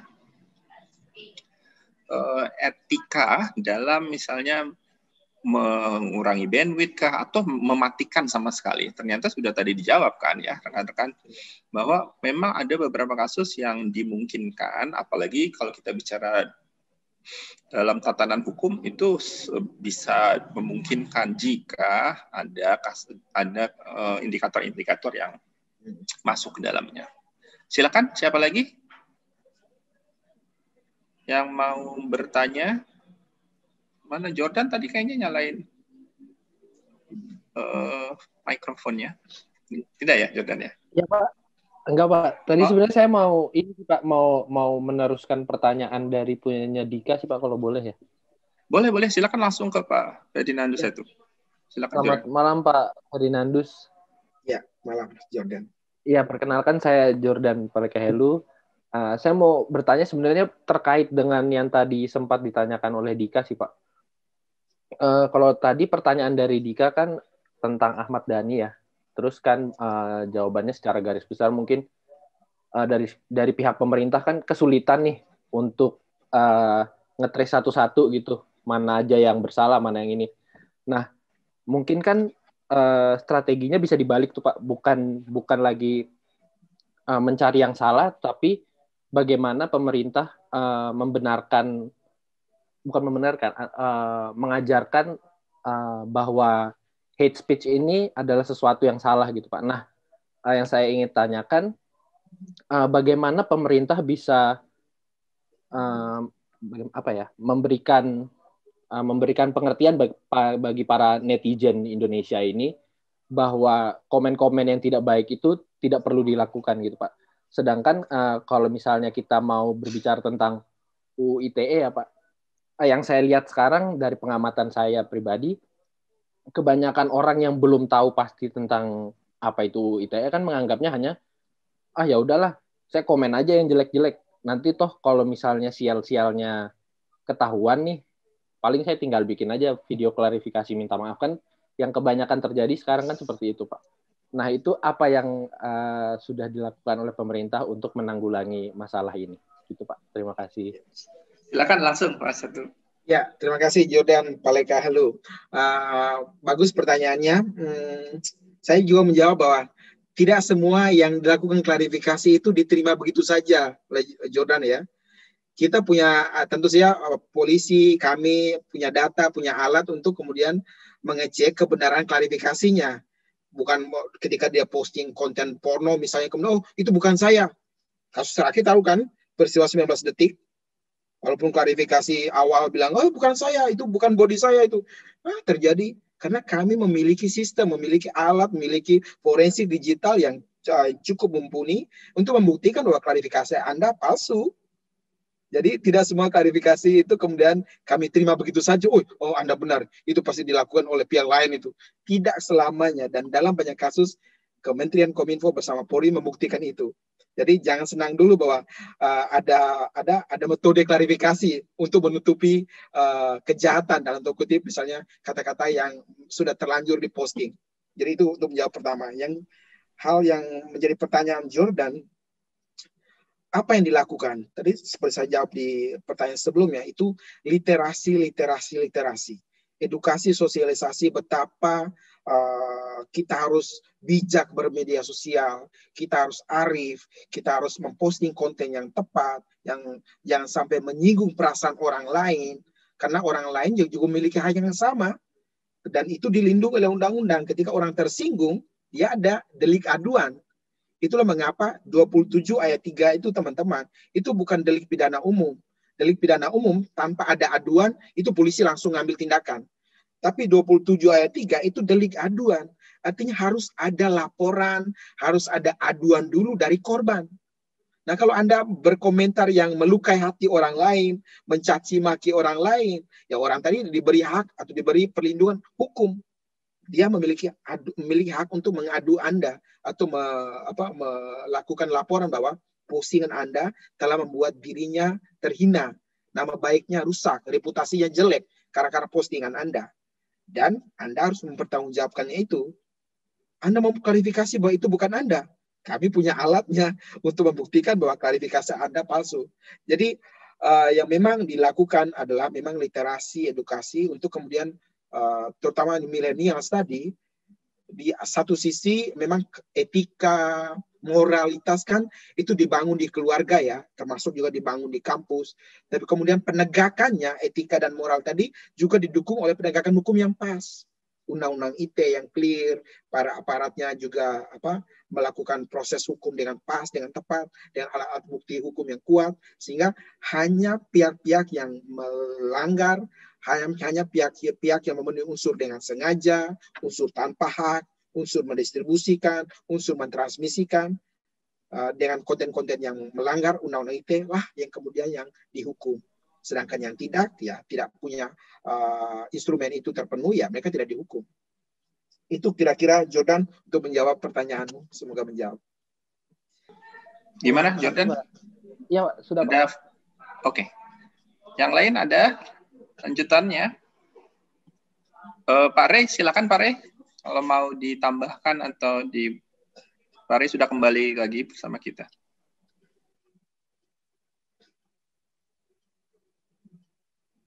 Masih mute Pak Rahmat. Ya Pak Ferdinand, mungkin dalam beberapa waktu gitu ya pasti nggak bisa dihindari. Kadang-kadang ada kesalahan yang mungkin kita lakukan ya ketika kita membangun hubungan dengan media gitu. Atau mungkin barangkali ada sebuah kejadian atau peristiwa yang memang apa ya, mungkin kalau di PR itu dinamakan PR krisis gitu ya, yang membutuhkan effort lebih kuat gitu loh. Nah, selama ini pengalaman Pak Ferdinand kalau menghadapi misalnya ada kesalahan yang pernah dilakukan atau misalnya ada PR krisis lah gitu ya, tiba-tiba mungkin ada tuduhan miring dan segala hal gitu ya yang berkaitan dengan pekerjaan di Kominfo, mungkin apa yang bisa dilakukan Pak Ferdinand? Ya, dalam pengalaman Pak Ferdinand seperti apa? Ya, terima kasih Pak Rahmat. Seperti saya sampaikan tadi di presentasi saya melalui beberapa 4 kasus tadi, kasus aksi gerak cepat FPI di Palu, siapa yang gaji kamu, iklan Pak Presiden Jokowi di bioskop, termasuk pelambatan media sosial atau internet di kasus Papua misalnya. Yang paling berat bagi saya pribadi itu yang tantangan karena menyerang keluarga saya misalnya, itu yang berkaitan dengan aksi gerak cepat FPI di Palu. Mengapa saya sampaikan cukup berat?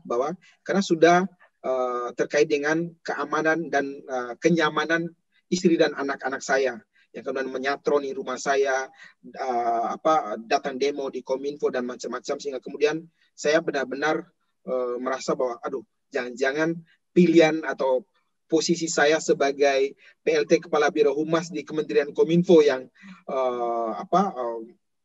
isu yang sangat beragam, sangat besar nih, jangan-jangan saya keliru nih, jangan-jangan saya tidak pada posisinya. Sehingga yang saya lakukan saat itu, Pak Rahmat, dalam seperti saya sampaikan tadi, memang 2 hari berikutnya setelah peristiwa itu terjadi, saya lakukan klarifikasi konferensi pers lanjutan.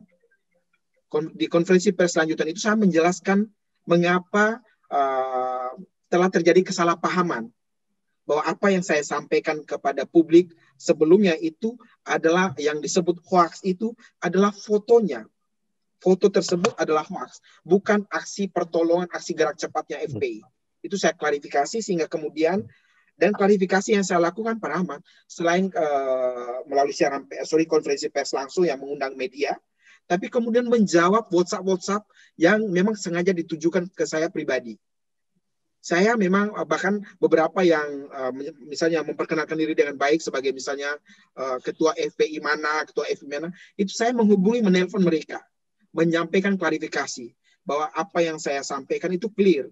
Yang terjadi adalah pemelintiran media. Saya sampaikan itu. Dan pada akhirnya teman-teman FPI itu paham apa yang dimaksudkan oleh saya, sehingga kemudian ya setelah beberapa hari isu itu menjadi reda, meskipun redanya juga dibantu oleh kasus Ratna Sarumpait. Jadi dalam krisis seperti itu Pak Rahmat, saya mau sampaikan bahwa memang ketenangan batin itu sangat perlu. Jadi saya meskipun ancaman jiwa karena memang disebut darah saya halal, macam-macam lah, tempat sekolah anak saya juga didatangi, istri dan misalnya foto istri saya juga dipajang di media sosial, ini nih istrinya Ferdinand Dusetu nih, begini. Sehingga kemudian keamanan saya dan keluarga itu menjadi luar biasa terganggu, terancam di hari-hari tersebut. Tapi kemudian ketenangan saya dan melihat saya bahwa ya kalau memang terjadilah. Saya selalu begitu bahwa kalau memang ini jalan yang selalu saya hadapi, misalnya dalam tanda kutip saya harus selesai berakhir hidup saya dalam momen tersebut, ya saya kemudian saya harus terima, karena itu yang saya menjalankan tugas dan amanah saya sebagai PLT Kepala Biro Humas. Meskipun kemudian yang saya lakukan tetap tenang, tetap lakukan klarifikasi. Demikian Pak Rahmat, yang mungkin tidak persis dengan teori, tapi itu yang terjadi dan saya lakukan real, yang saya alami dan saya lakukan. Demikian Pak Rahmat. Ya, terima kasih Pak Ferdinand. Teman-teman, masih ada nggak yang mau disampaikan atau ada yang mau ditanyakan?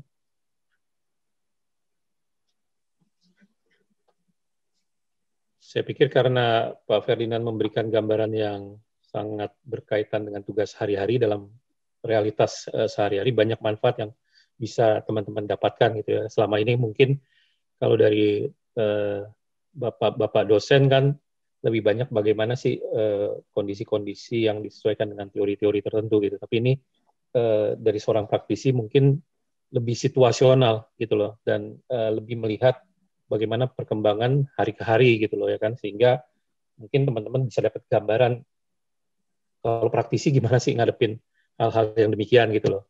Mungkin saya juga merasa bisa saja itu keluar dari teori-teori yang mungkin kita sama-sama sudah pelajari gitu, tapi itulah realitas yang ada gitu loh ya kan. Nanti tinggal kita kaji lagi bahwa ternyata ada loh hal seperti ini kalau misalnya menghadapi kondisi yang seperti itu gitu loh. Ya, gitu teman-teman ya.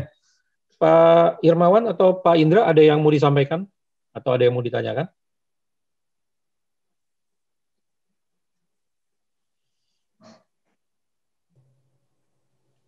Kalau tidak, saya pikir cukup ya teman-teman ya. Sudah 20-30 ya. Sudah banyak juga kita dapat masukan. Teman-teman bisa masukan ini bisa untuk memperkaya teman-teman pemahaman dan apa yang harus dilakukan ketika teman-teman membangun relasi dengan media. Bagaimana strategi yang harus dilakukan, bagaimana melihat realitas yang sebenarnya, dan mencoba mengkaji dari pemahaman ilmu komunikasi yang memang sedang teman-teman pelajari juga di S2 ini. Saya pikir terima kasih Pak Ferdinand atas kuliah tamu pada malam hari ini. Banyak manfaatnya bagi teman-teman kita semua di S2 MIK BINUS ini. Semoga nanti kita bisa banyak dapat masukan-masukan lagi Pak Ferdinand, ya, atau mungkin bisa kita kerjasama antara BINUS dengan Kominfo gitu ya. Kita terbuka juga kemungkinan itu gitu ya kan. Kemudian teman-teman kalau tidak ada lagi ya, saya pikir kita akhiri saja ya perkuliahan kita pada malam hari ini.